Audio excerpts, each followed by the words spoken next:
Aleluia. Paz do Senhor, meus irmãos.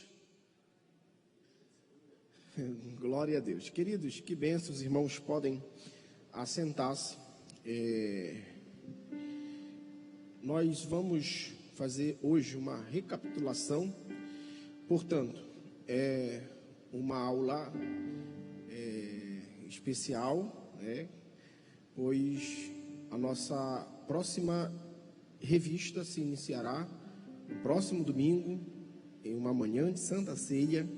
Nós estaremos iniciando o estudo sobre Jó, Salmos, Jó, Provérbios, Cantares e Eclesiastes. Então, hoje nós estaremos fazendo uma recapitulação de uma lição já ensinada, já falada, e eu quero convidar os irmãos a abrirem as suas Bíblias no Evangelho de Lucas, capítulo 2, Lucas capítulo 2, nós vamos ler a partir do verso de número 1 até o versículo de número 24. Só repetindo a informação, hoje é uma aula de recapitulação, pois a nossa próxima revista se iniciará no dia 7, ou seja, no próximo domingo, e você não pode perder.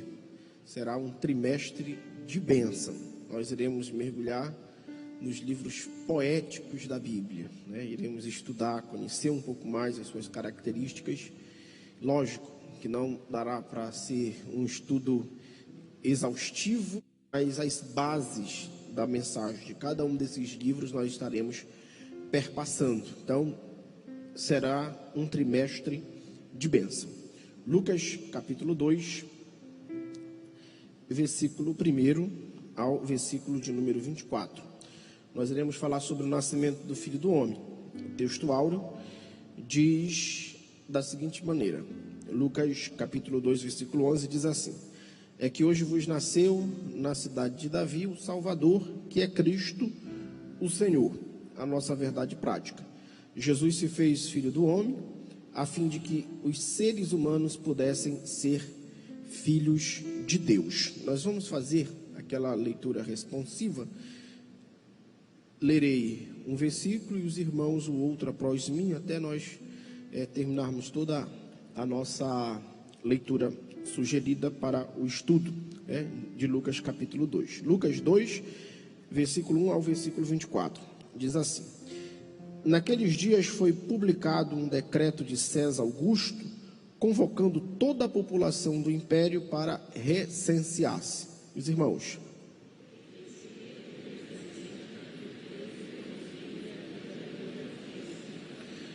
todos iam alistar-se, cada um à sua própria cidade.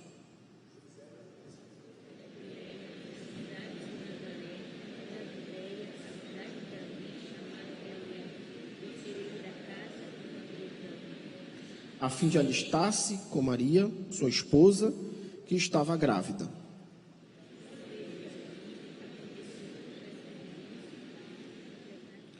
E ela deu à luz o seu filho primogênito, enfaixou-o e o deitou numa manjedoura, porque não havia lugar para eles na hospedaria.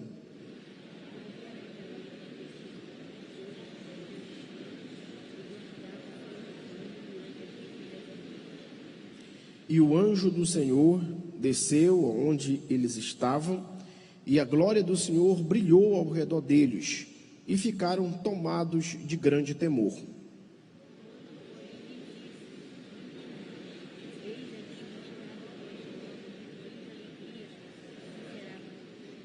É que hoje vos nasceu na cidade de Davi o Salvador, que é Cristo, o Senhor.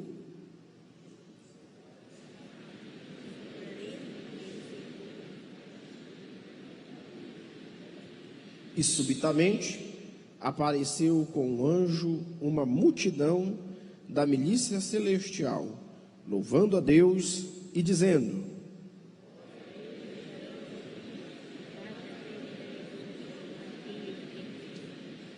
E ausentando-se deles os anjos para o céu, diziam os pastores uns aos outros: vamos até Belém e vejamos os acontecimentos que o Senhor nos deu a conhecer.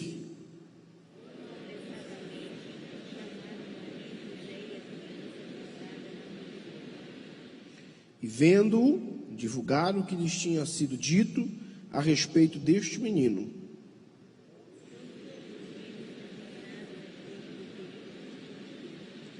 Maria, porém, guardava todas essas palavras, meditando-as no coração.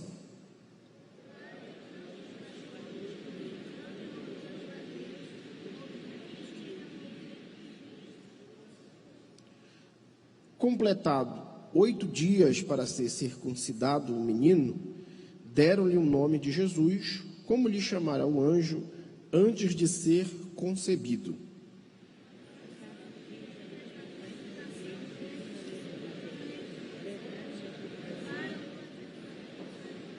Conforme o que está escrito na lei do Senhor, todo primogênito ao Senhor será consagrado, todos nós, e para oferecer um sacrifício segundo o que está escrito na referida lei, um par de pássaros e 2 pombinhos. Aleluia. Queridos, que bênção, né?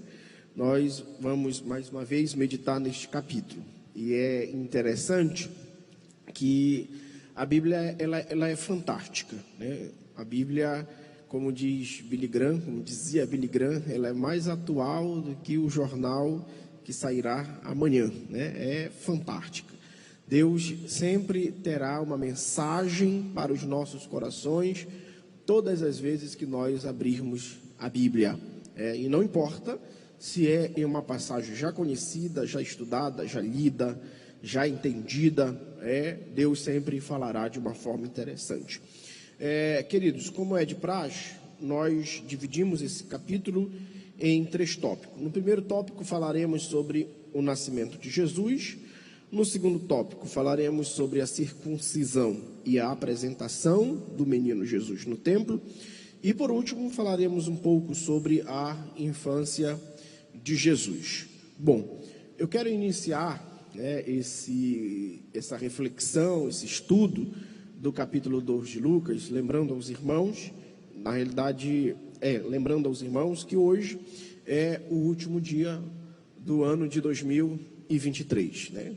Certamente, se você ainda não está, mas em algum momento desse dia você ficará reflexivo sobre o que aconteceu com você durante todo esse ano de 2023, e certamente você fará algumas promessas a Deus, algumas promessas às pessoas que te amam e que você as ama, de que esse ano será o melhor ano da sua vida, de que esse ano você entrará cheio de expectativas para que coisas novas aconteçam na sua vida e na vida de sua família. É um momento propício para isso. Todos nós ficamos reflexivos, a olharmos para trás e fazermos um saldo, uma conta, de tudo que nos aconteceu. Coisas boas e coisas ruins, nós certamente ficamos reflexivos. Então, para que nós possamos melhor compreender o que Deus tem para nós, e eu creio que tem para nós no ano de 2024, é importante nós iniciarmos dizendo que uma das verdades que a Bíblia nos ensina e que nos traz esperança é o fato de Cristo ter nascido. Mas por que é uma verdade que nos traz esperança, pastor? É uma verdade que nos traz esperança porque Cristo não foi qualquer pessoa, não foi qualquer ser humano. Cristo é o próprio Filho de Deus encarnado. Cristo é o próprio Deus encarnado.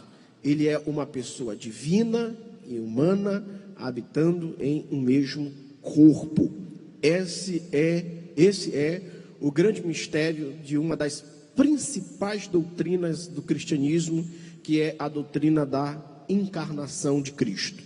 Essa doutrina é uma doutrina tão extensa, tão longa, para alguns tão complexa, que a doutrina da encarnação ela visa exatamente harmonizar perfeitamente as duas naturezas de Cristo, a humana e a terrena. Ao passo que Lucas, ele não entra necessariamente nessa briga de como isso foi harmonizado, mas Lucas, ele conta e narra os fatos, né? Ele narra os fatos, e nós vemos aqui que Lucas, como narrador dos fatos, ele faz questão de nos mostrar, no capítulo de número 1, a respeito do anúncio do nascimento de Cristo, e faz questão de dizer que ele é o Emanuel, o Deus conosco, é o Deus que se revelará, e faz questão de mostrar também no capítulo de número 2, que o nascimento de Cristo cumpre perfeitamente todas as profecias do Antigo Testamento, especialmente mostrando que uma das principais profecias do Antigo Testamento, referente ao Messias, era que ele nasceria na cidade de Davi. E nascer na cidade de Davi, isso aqui visa exatamente o fato de que o menino Deus, que nasceria na cidade de Davi, simplesmente por nascer ali, ele já estaria reivindicando sobre si o pacto, a aliança que Deus fizera a Davi, quando disse que no trono de Davi não faltaria rei, na cadeira de Davi, ou a cadeira de Davi não ficaria vazia, e que da aliança que Deus fez com Davi, iria suscitar um rei justo, o Messias, que iria assim inaugurar um reinado eterno, um reinado de glória, um reinado que não seria passageiro, um reinado que destruiria todo o império da maldade, e o nome do Senhor seria glorificado. Então nós vemos que Lucas marca isso ao nos mostrar no capítulo de número 2, que Deus simplesmente fez com que a história perfeitamente, de forma harmônica, viesse a acontecer, de maneira que Cristo nascesse em Belém, mostrando assim, Lucas mostrando assim, que nesse período da gestação de Maria, em que Cristo estava ainda no ventre de Maria, a história foi acontecendo, de repente teve um recenseamento promulgado por Augusto César, e ali tudo isso, como eu falei, é Deus movendo a história para que as promessas dele se cumpram conforme aquilo que ele havia prometido. E grave essa informação, que o nascimento de Jesus é todo marcado nesse sentido de que as promessas de Deus estavam se cumprindo. Grave essa informação, porque essa informação vai perpassar por todo o capítulo de número 2. No nascimento de Cristo, nós vemos que harmonicamente as promessas de Deus estão se cumprindo, e Deus estava movendo a história para que esta promessa se cumprisse. Também, por exemplo, quando Simeão vê Jesus ali no templo, mais à frente nós iremos falar, temos também ali a promessa de Deus se cumprindo. E quando nós vemos, por exemplo, Ana louvando a Deus, exaltando a Deus, nós vemos mais uma vez que a promessa de Deus estava se cumprindo. Então é interessante que o capítulo de número 2, se nós fôssemos resumir em algumas palavras ou em poucas palavras, nós poderíamos certamente resumir da seguinte forma: o capítulo de número 2 é o capítulo das promessas de Deus sendo cumpridas, e as promessas de Deus, que no caso já demoravam milhares de anos, estavam se cumprindo aqui no capítulo de número 2 de Lucas. Por que milhares de anos? Porque essa promessa do nascimento de Cristo, do Redentor de nossas almas, antes de ser verbalizada por qualquer arauto de Deus, por qualquer profeta de Deus, foi dita pelo próprio Deus lá no Éden, quando na sentença que Deus estava dando à serpente, o Senhor disse: olha, porém inimizade entre ti e a mulher, entre a tua semente, entre você e a semente da mulher, tu lhe ferirás o calcanhar e esta lhe ferirá a cabeça. Ou seja, ali basicamente Deus estava já apontando para a cruz, o ato redentivo final de Deus por nós. Ali a palavra de Deus já já estava apontando para Cristo, a semente da mulher que haveria de nascer para esmagar a cabeça da serpente, a cabeça de Satanás. Então, antes de qualquer profeta verbalizar qualquer promessa como arauto de Deus, como representante de Deus, lá no Éden, na tragédia de nossas vidas, o próprio Deus já havia dado a solução, dizendo: os anos irão se passar, mas a minha promessa continuará de pé. A semente virá para abençoar toda a humanidade. Então, o capítulo de número 2 é exatamente isso, é o germinar da semente que Deus havia falado lá no Éden, ou seja, é a promessa de Deus sendo cumprida. É por isso que nós vemos que Cristo, por mais que tenha nascido em um lugar, que costumeiramente, ou você talvez não tenha visto nenhum rei da história nascer em um lugar tão pobre, tão humilde, em um lugar onde não havia lugar para José, para Maria e consequentemente para Cristo, em um lugar onde era reservado para animais. Por mais que tudo isso tenha acontecido e o lugar seja um dos lugares mais precários, mesmo assim não ofuscou a glória do Senhor. Porque veja só, irmão, por um momento os anjos que cantavam na eternidade decidiram descer da eternidade e vir a essa terra e cantar e dizer glórias a Deus das maiores alturas. Então veja só, que mesmo o lugar pobrezinho não ofuscou a glória do nascimento de Jesus, porque os anjos do céu cantaram na terra. E isso é fantástico, irmãos, é a promessa de Deus sendo cumprida em nossas vidas. Sabe o que a gente aprende aqui para o ano de 2024 com o nascimento de Jesus? É que não importa o cenário, quando Deus tem promessas em nossa vida, não importa o cenário, se é propício ou se não é propício, se é um cenário de glória ou não de glória, se é o melhor momento ou o pior momento da nossa vida, não importa, Deus vai alinhar a história para que perfeitamente as suas promessas se cumpram em nossa vida. E eu quero que você entre em 2024 exatamente com esse pensamento. Talvez o ano de 2023 não foi um dos melhores da sua vida, mas entre no ano de 2024 exatamente com esse pensamento, que Deus está alinhando a história, para assim como aconteceu no nascimento de Jesus, as promessas dele também se cumpram. É um parêntese que eu queria abrir aqui para dizer a você, meu irmão, entre com o pé direito em 2024, nada de pessimismo, as promessas de Deus se cumprirão, e a prova disso é o nascimento de Jesus. Outra prova de que as promessas de Deus se cumprirão nas nossas vidas, é que no nascimento de Jesus, como eu disse, Deus moveu toda a história, para que perfeitamente a promessa de Deus se cumprisse. Outra prova de que as promessas de Deus se cumprirão em nossa vida, é que é interessante que no capítulo de número 2, como nós lemos, no versículo de número 21 ao versículo de número 24, nós vemos que a história de Jesus, ela se encontra com a história de um homem muito proeminente naquela sociedade, que o nome dele é marcado aqui por Lucas, e Lucas o identifica como Simeão.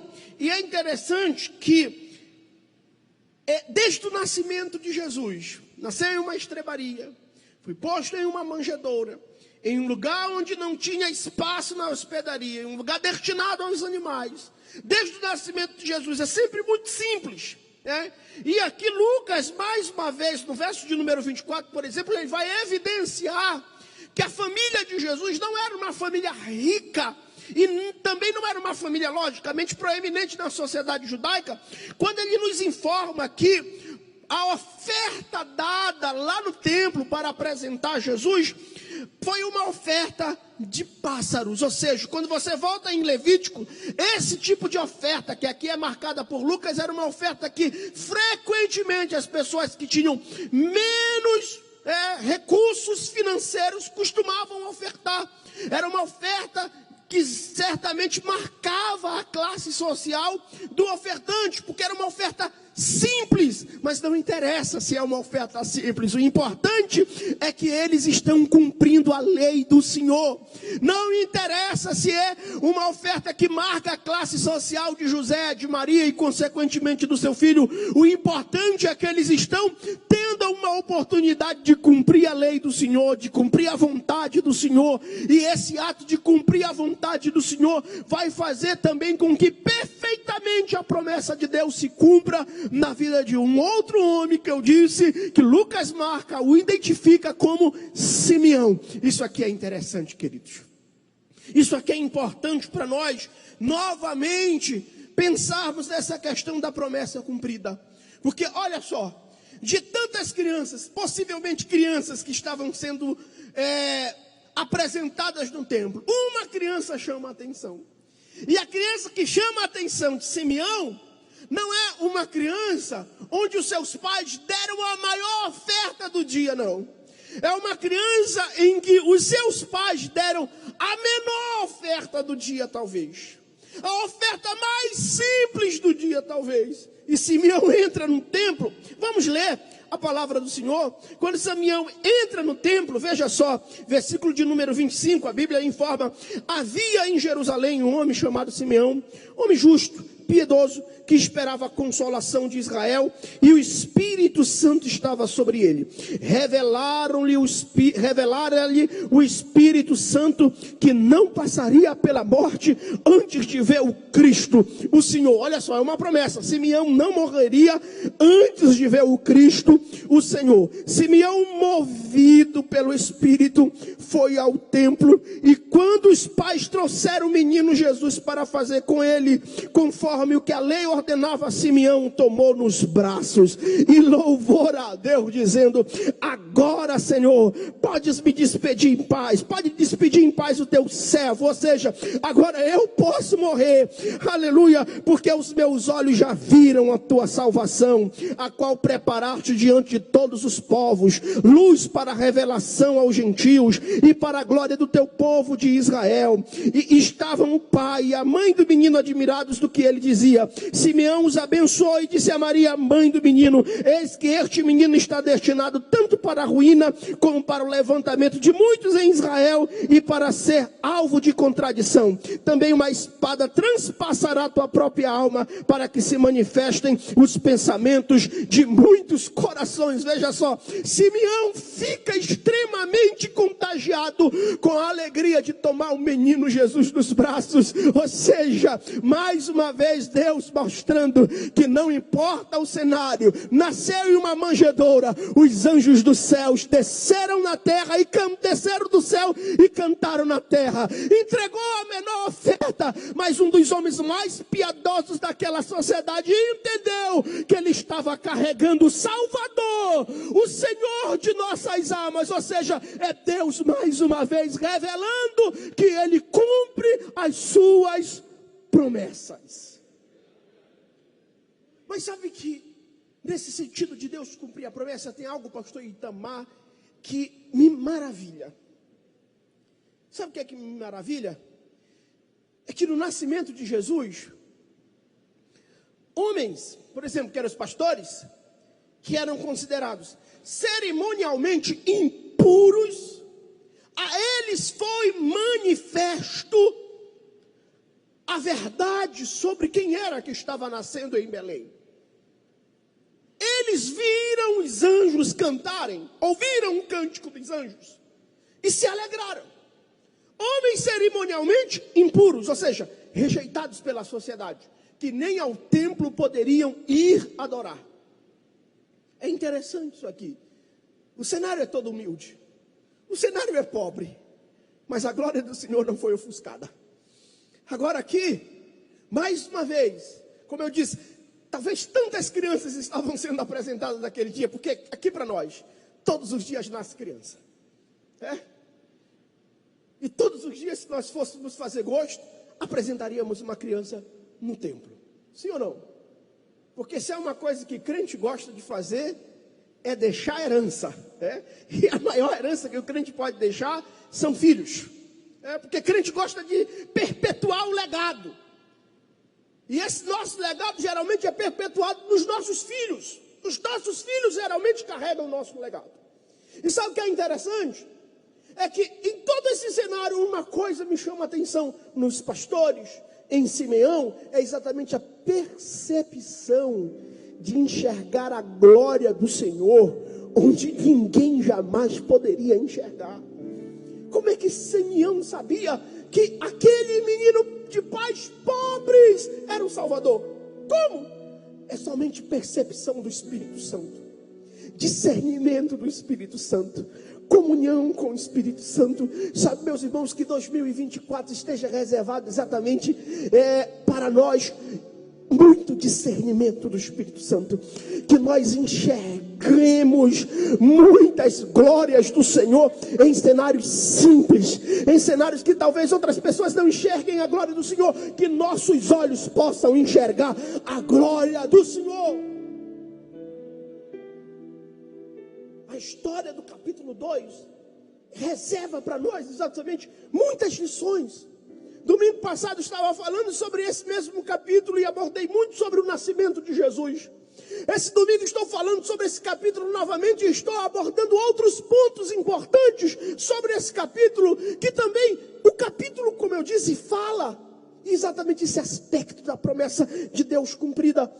E é interessante que nós precisamos abrir os nossos olhos espirituais para que compreendamos que Deus tem os seus cenários para manifestar a sua glória. E geralmente é em cenários em que os homens não dão valor.